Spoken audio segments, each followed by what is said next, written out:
All right. Thanks for attending, everybody. Today is April 11th, and my name is Kirk Salisbury. I'm the Digital Marketing Manager for the College of Agriculture and Applied Sciences and Utah State University Extension. Today, I'm going to be presenting on using texting to collect customer information. And not pictured here is actually Aubrey Thomas and Mike Whitesides, who will be moderating. So if you have any questions during this, please feel free to let us know in the chat. Pardon, not in the chat. There's a Q&A that you can use instead. And so they can answer those, or they might tap me on the shoulder here and let me know that there is a question. So because this training is talking about using texting to collect information, I want you to have your phone ready. But while your phone is, to your side, resist the temptation to start checking Facebook or getting distracted by it for now. So I'm going to go ahead and jump right in. So this training is actually a little bit of a teaser as well to a workshop series, which we'll be doing soon. The dates for it are still to be determined and a few more details to iron out. But this workshop series is really about how to collect people's information through different avenues such as social media, websites, and the one we're talking about today, texting, and then how to use that information to build a relationship and show people that we are experts, that we are the authority, and that we're trustworthy. And then as we establish that with people, we can invite them to act. So we can invite people to take an online course or to attend one of our in-person classes or anything else really that meets our goals. So let's jump right into this. We're going to do some collecting information and let you opt in right now. So we're going to take about a minute. I want you to pull out your phone and I want you to text Magic Growth to 44222. Note that Magic Growth is just one word. There's no space in there. So don't know exactly. Maybe I'll actually do this as well so that I know how long it's taking everybody else.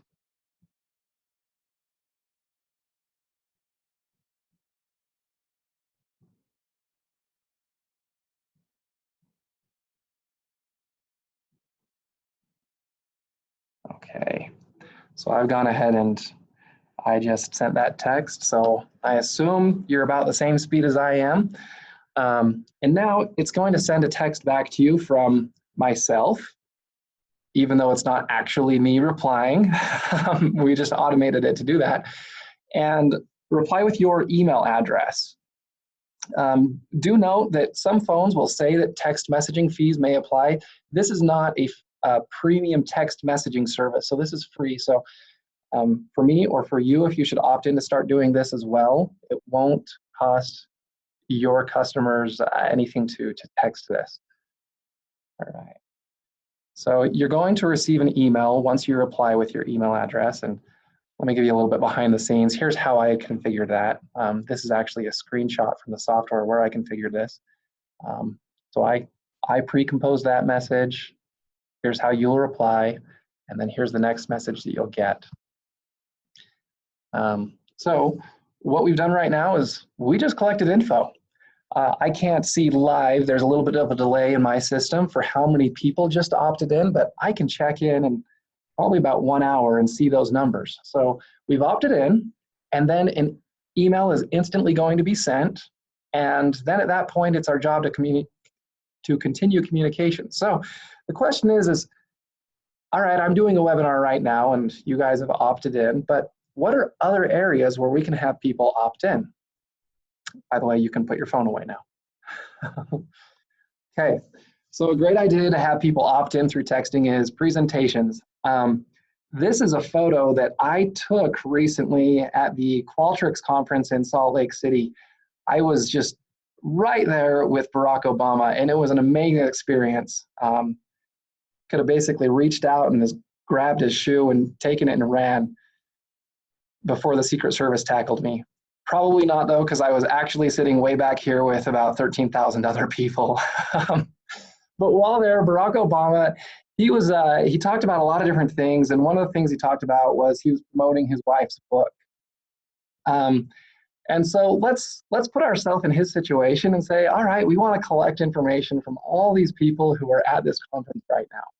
One of the things that he could have done is he could have said, the name of his wife's book is Becoming. So he could have said, all right, everybody, I want you to text Becoming to 44222, and we'll send you the first chapter of Michelle's book for free. And I'll bet you that in that, in that setting, over 50% of the people would have replied, and he could have collected at least 6,000 email addresses like that. And what's cool about these email addresses is these are people who opted in and indicated their interest in, yeah, I want that. So other areas where people can opt in, if there's classroom settings where you may be teaching,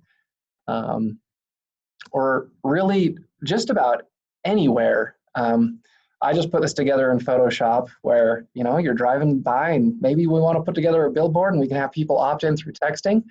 I realized post-production with this image that I should probably not have it go to drivers. So I clarified in red that this is for passengers.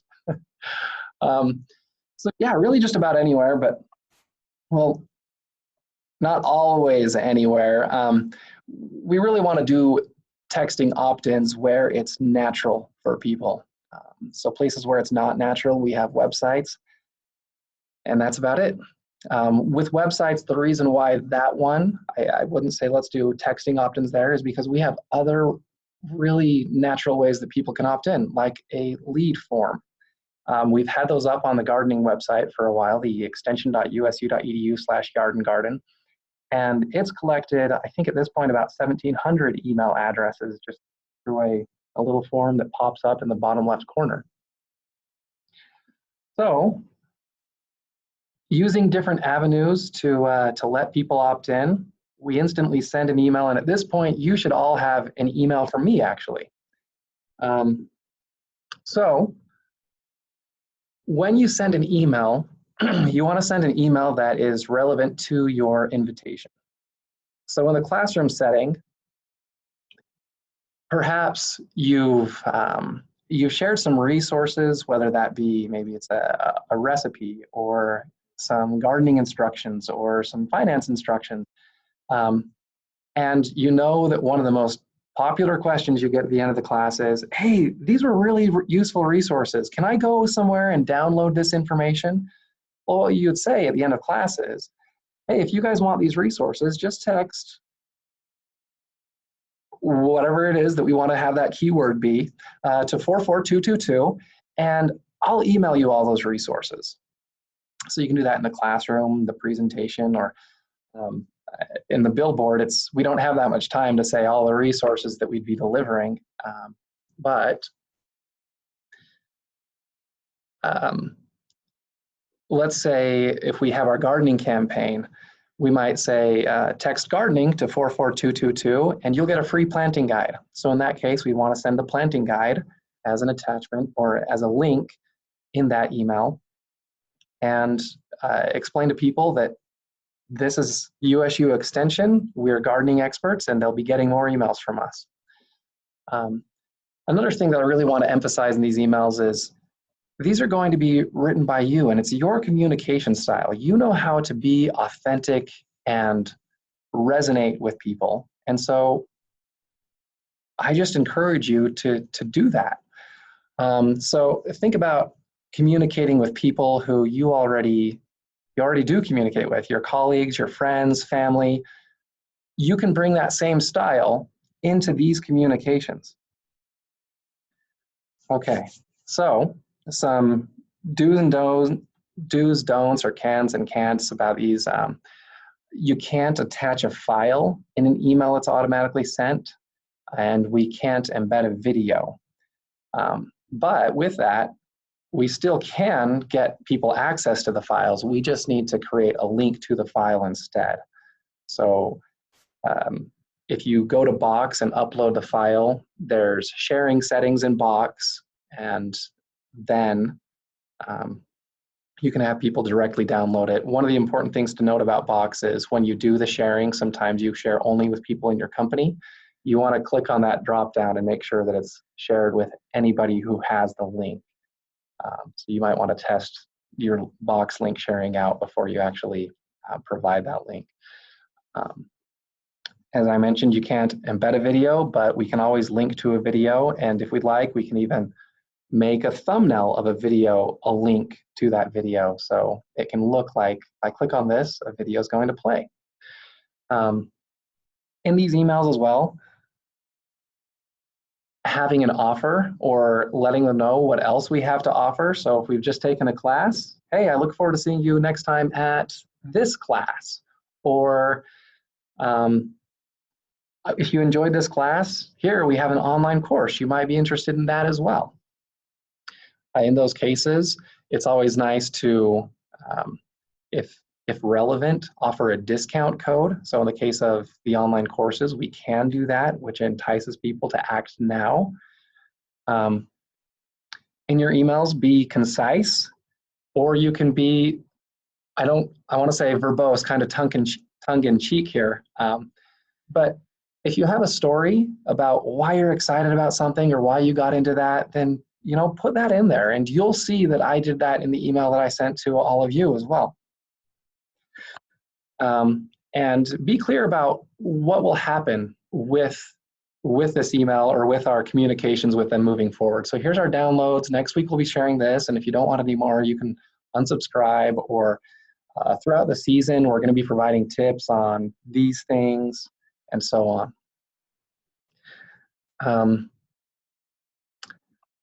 I just realized I actually want to back up. I'm going to hop out of my presentation that I prepared here, because there were a couple images that I didn't put in. So recently, USU Extension was at the Home and Garden Show, and let me hope that these are the right images that are added. And Mike or Aubrey, can you see these images being shared, or is it still being shared on the? Okay.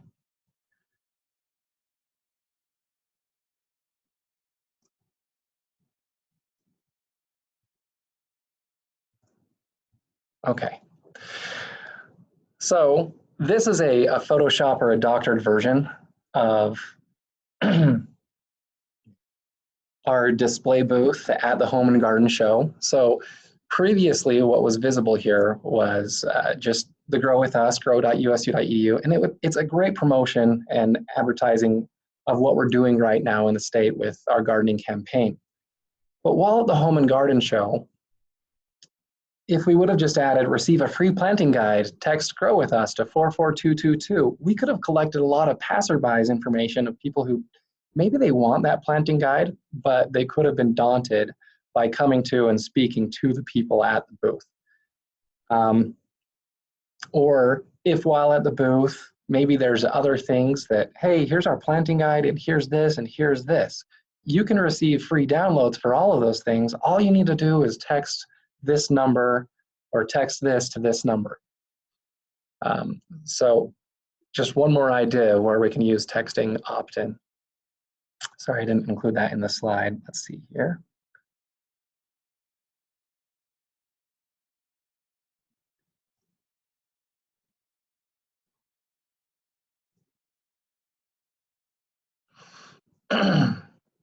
Okay, and kind of getting into the home stretch now about, well, what is this all about? There's some easy ways to use texting to collect information, but we don't really just collect information to collect information.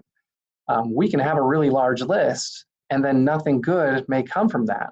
So really the goal is we want to collect information from people who have expressed interest, and then with that, we need to build a relationship with these people.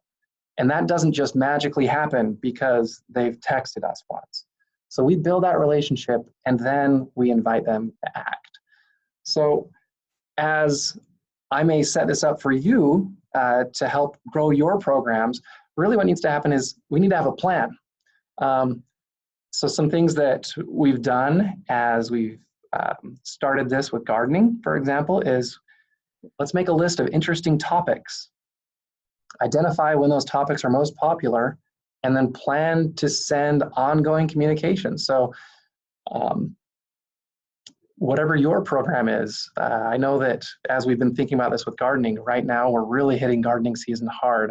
People are planting things, people are starting to take care of their lawns, uh, people, the time for pruning and the primary interest in that had already passed a little bit. And so we looked at it and said, all right, pruning, that's going to be a mid to late March communication. Fertilizing, that may be early April, and planting, early April as well. So just think about that with your program, and what are the communications and the time that we should send those. And if they're of use to people, they're going to read them. Because again, these people, they've opted in.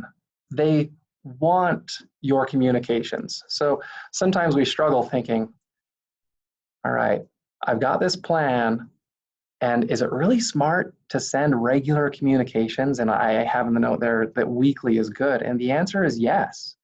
These people, again, they want that. And if they're not that engaged or interested, they always have the option to unsubscribe. So we'd rather do a good job on communicating and then letting the people who were never really that interested unsubscribe anyway, rather than doing a poor job and not letting all the interested people have access to our good resources. And then finally, we're not just communicating for the sake of communicating. Yes, we want to build trust, but ultimately keep in the back of your mind, what are those goals that we're trying to fulfill? Is that take an online course or an in-person class or something else? So I want to share just one quick story that was a fun success that we had recently. We did introduce this to some of the gardening faculty, and the scenario was we've been collecting, or let me back up even more. There's a landscape design class that was 1 week away, and 11 seats still needed to be filled, and the cost per seat is $150. So as we're looking at this might be a bit of a tough sell to just, all right, how do we get this word out there and then collect as much as $1,650? Well, on the Yard and Garden website, referencing that opt-in form that we had before, we've been able to collect people's names, email, and zip code.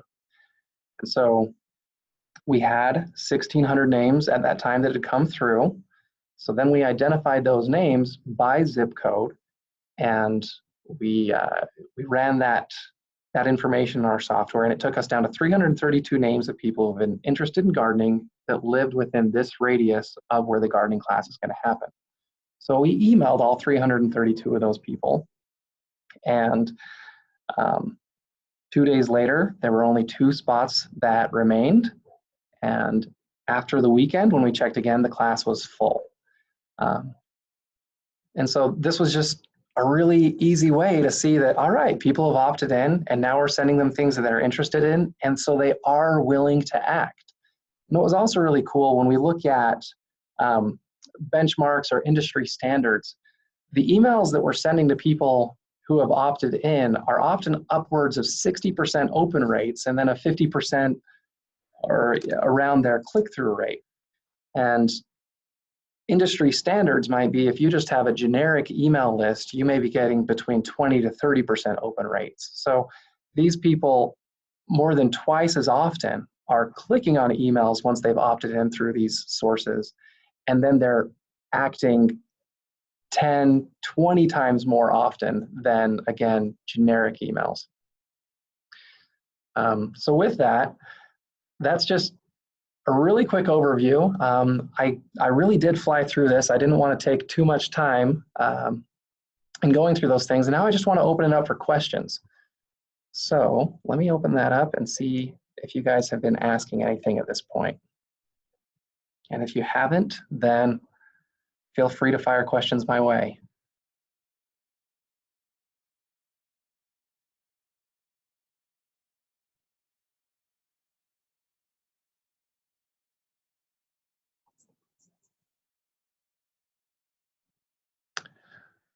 Okay, I've just got a question that came my direction. The process for getting a lead digit. So lead digits is a system that I have right now where there's access to 10 of these numbers. So what we need to do is contact me. I can procure one of those 10 numbers for you, And if things get so crazy where more people want into this, then I can see about expanding that. So I'll set that up for you. You just contact me and say, hey, Kirk, I want into lead digits. I'll communicate with you about, all right, what's that word that we want people to text in? And then what I'll need from you is what's the email that we want to have sent out, and what are the resources that we want to send out in that email as well. And then I can make sure that all of that is automated. Does that answer that question? Or do we have more follow-ups to that?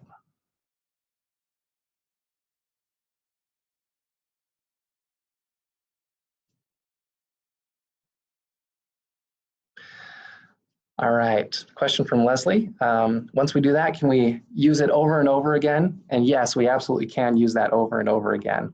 The one thing that I would keep in mind is if we have a class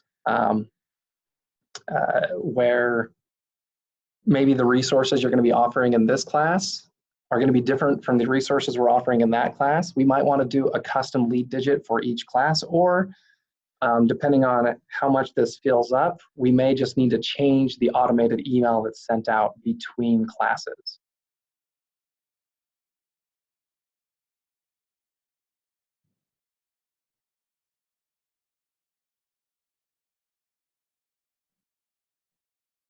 I'm going to stop my screen share so you can see me while I answer some questions as well. That was a great question, Leslie. Any others?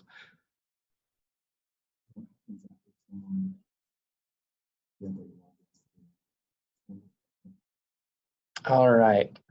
I'm going to pull back the curtain on this a little bit as well. I'm going to show you in the software that I use. So what happens is lead digits is what we use to collect the information.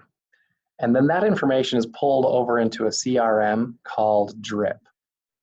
So I set up an automatic workflow where somebody's entered a lead digit, and then 3 actions take place on my side.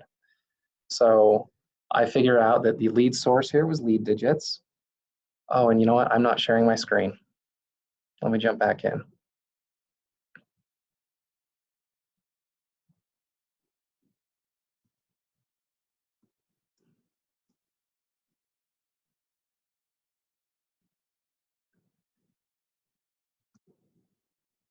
Okay. Do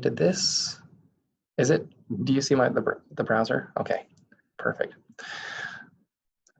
Okay, so now that you can see the process here, entered a lead digit is the action that takes place. And so that action takes place in a different software for lead digits, and then it pushes it over into Drip. And then these 3 actions. So I can find out, or I can see with these names, all right, we got this person from lead digits. So then I can actually measure how effective is our text message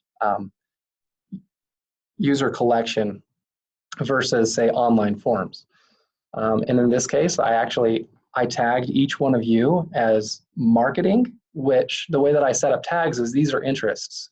So if I want to send out in our Drip software later an email to everybody who's interested in marketing, I can just do that straight through this system. So let's say with your opt-in, if there's somebody who's interested in Swanner or in gardening, finance, relationships, whatever those are, we'll automatically apply a tag so that future communications can automatically go to a group or those people who have said they're interested in such and such category. And then the last thing that happens here is it automatically sends this marketing training email. So in my software here, this is where I configured the email that went out to you.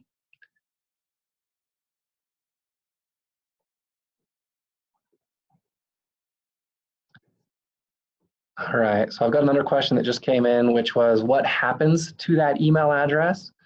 And so these email addresses are then stored in our primary database within Drip.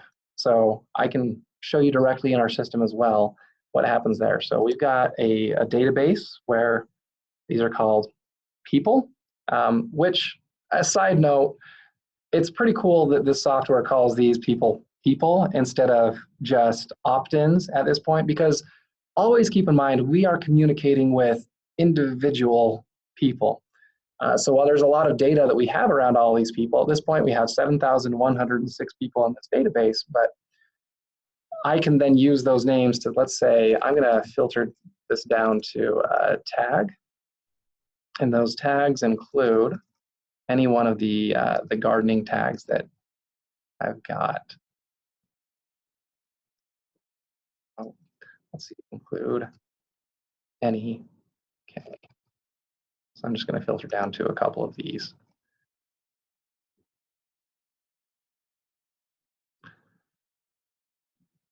All right, so with those two tags, there are more opt-in sources that I had with gardening. So this shows 166, and then I can take an action where maybe we want to send a broadcast to these people, or we want to send a campaign, which a campaign would be an email this week, and then an email 3 days later, and an email 5 days after that.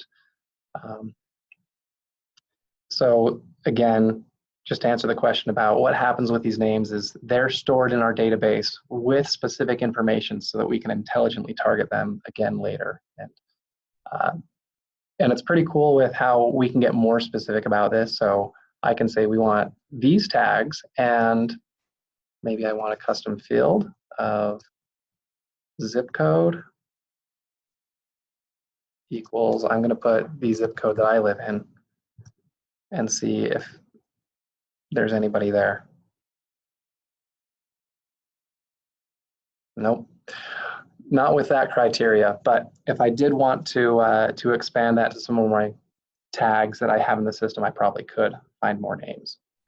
Let me jump back into the questions and see if any others have come in at this point. No other questions have come in, but I've also noticed that nobody is dropping out of this webinar yet, so you guys are interested to see what other people are asking. So keep the questions coming if you have one. All right, another question did come in. How would we go about setting up drip? And with drip, this is actually something that's just set up from the marketing level. And so what I do is I configure this system so that we can make it useful for all of you. So we have a master database that I control. And then when we want to use that database to send a communication to any of these segmented audiences, you can work with me on making that happen. All right, thanks for that feedback, Leslie. I appreciate that you think this is awesome.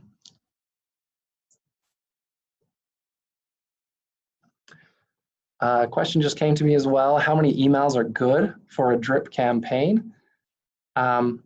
That is a good question. I hadn't thought of that previously, because I don't think of it being a number of emails. I think of it, let's just look at the process in terms of how is this experience happening for an individual person. So if we can think of a campaign that's going to work for one person, then let's put effort into scaling that up for as many as we can. So if that means that, all right, we've only got one opt-in, well, let's think about the process for that person. And if we really get that down well, then there's nothing to stop us from trying to scale that up through obtaining more emails in, again, web forms or more texting. And there's other things that we can do. I don't want to get too deep into the weeds here, but we can run ads on social media as well. For example, in the gardening campaign, we have an ad that pops up that says, it's gardening season, need tips? And in Facebook itself, people enter their name, their zip code, and their email address, and that pushes that information straight into Drip as well. So I guess the answer is there isn't a prerequisite number that I can think of right now that is needed to do a Drip campaign. All right, another question that just came is, can we use Drip without lead digits? And yes, we absolutely can. So lead digits is just one way to collect user information. So if I jump back to this, and that's what I'll be getting a little bit more into in the workshop. So again, lead digits, that's one way to collect people's information. And I should say this about it as well. With lead digits, we're really only collecting an email address. So when people opt in, they only reply their name. They don't add, I mean, they only opt in with their email address. So they don't add their name and they don't add their zip code. I'm working on some things that we can do where we can ask for that information later so we can more intelligently target them. But we can put opt-in forms on your websites and work with you to do opt-in forms through social media ads as well.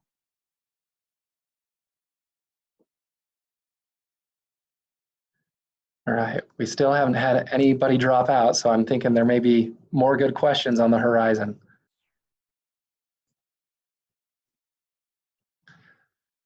Okay, another question did just come in as well. Is there a cost?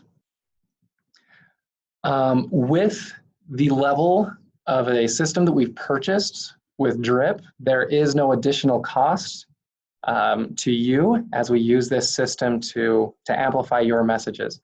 The same goes for lead digits at this point. And my assumption is, and I need to work with Mike Whitesides on figuring more of these details out, is if there are more than 10 lead digits worked in, then we do have to upgrade our plan. But my assumption is that we'd be happy to expand that plan to allow for more people to use lead digits.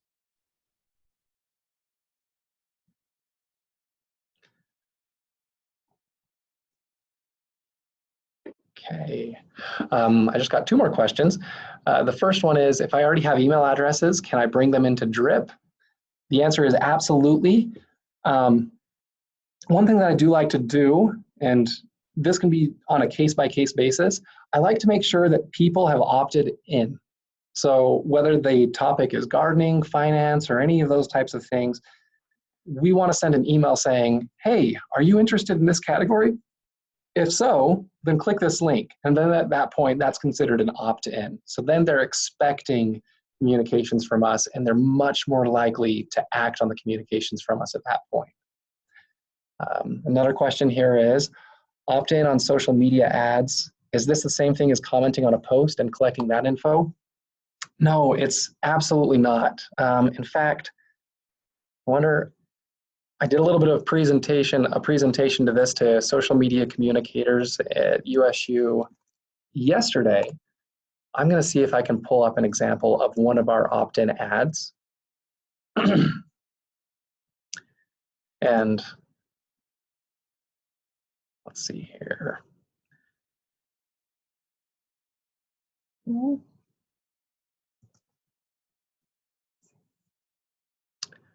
Let me make sure that this is being shared with the right window.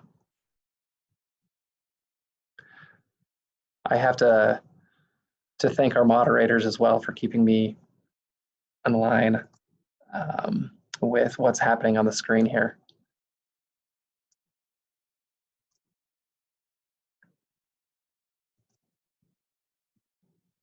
Okay, so this is my Facebook Business Manager where I can look at what's happening with different ads. So on our Yard and Garden campaign, lead generation for gardening emails, here's an ad that we had set up. I'm going to click here to preview this ad. Now this might open another new tab and get me out of the screen. So if it does, okay, so I can preview this ad. I'm showing you all kinds of fun things right now. I know it's not all lead digits, but I see no problem in going into some of these other categories as well. So I'm viewing this ad as though it were organically showing up in my Facebook newsfeed. Get tips from experts when your garden needs them the most. Let's do this, sign up. So people can then click this sign up button right here, and it's actually a form that people fill out in Facebook. So I can add my email, first name, and then zip code. So we just keep it really simple to just as few questions as possible, because the more questions that we add, the less likely people are to fill out this form. So that's how we would collect their information from Facebook, and that is very different from somebody just commenting right here and saying, you guys are the best, email me. And even if they put their email address, so kirk.salisbury@usu.edu, if they put that in the comments, it's not going to pull that through into our drip CRM that we've got. All right. Really great questions. I appreciate this. Keep them coming my direction if you still have them. I still see that nobody has actually left at this point. So I know that you guys are interested in what other people are asking.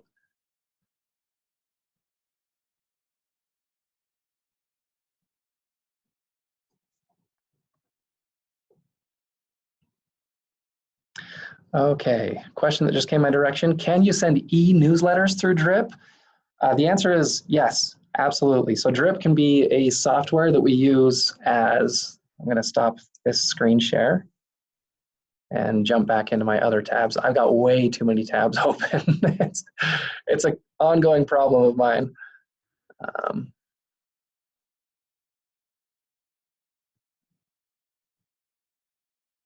Okay, I'm jumping back into Drip here. So the way that I would look at it as an e-newsletter in our Drip software is we have broadcasts. So we can schedule emails to be sent out at particular intervals or on particular dates, I should say. So these are kind of one-off emails that we send. Or we can do a campaign, which is maybe once somebody opts in, we're going to send this email on the day they opt in. And then 7 days later, we're going to send this email. So with our gardening subscribers, the way that I have it set up is we've got 9 different emails that send out, and it's just once a week. So we can see how the open rates change over time as well. So people opt in, we send them, hey, thanks for doing this. For opting in as well, we've got a discount code on our gardening online courses. So we can see that 62.1% of people have opened that email, which is a great open rate, and 38.5% click-through.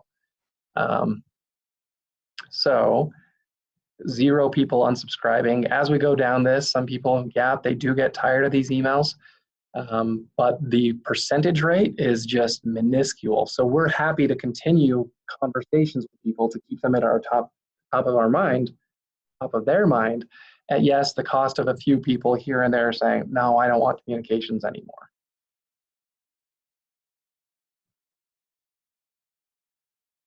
Okay.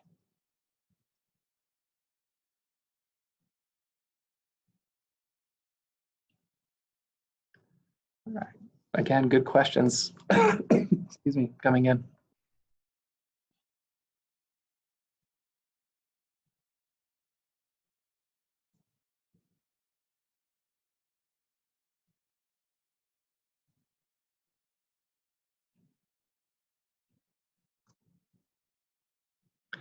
Okay, I'm going to give it about 1 more minute here, and if nobody else asks a question, we'll call it good on this presentation. And then, as I mentioned before, there are details about where I'll get into much more depth in a workshop on this, where it may be in person, and I know that a lot of people are remote, so I'll see what I can do about broadcasting that live. But that would be more hands-on and more of a classroom setting.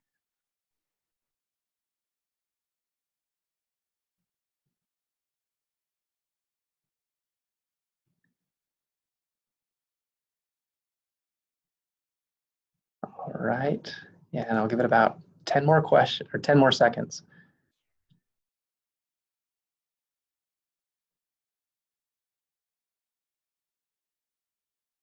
Okay, well, I can see that our number of participants is dropping down at this point. I did just get one more question. Oh, Dave, thank you. Thanks for tuning in. So have a great day, everybody. I look forward to doing more of these trainings and keeping you up to date on more of just what I consider just the magical things that we can do in the world of digital marketing these days, and really drive impact to the people who are interested in what we have to share. And as we get some passionate fans, we can scale that up and continue growing what we're doing to audiences throughout the state and beyond. So thanks so much again for attending, and I'll see you next time.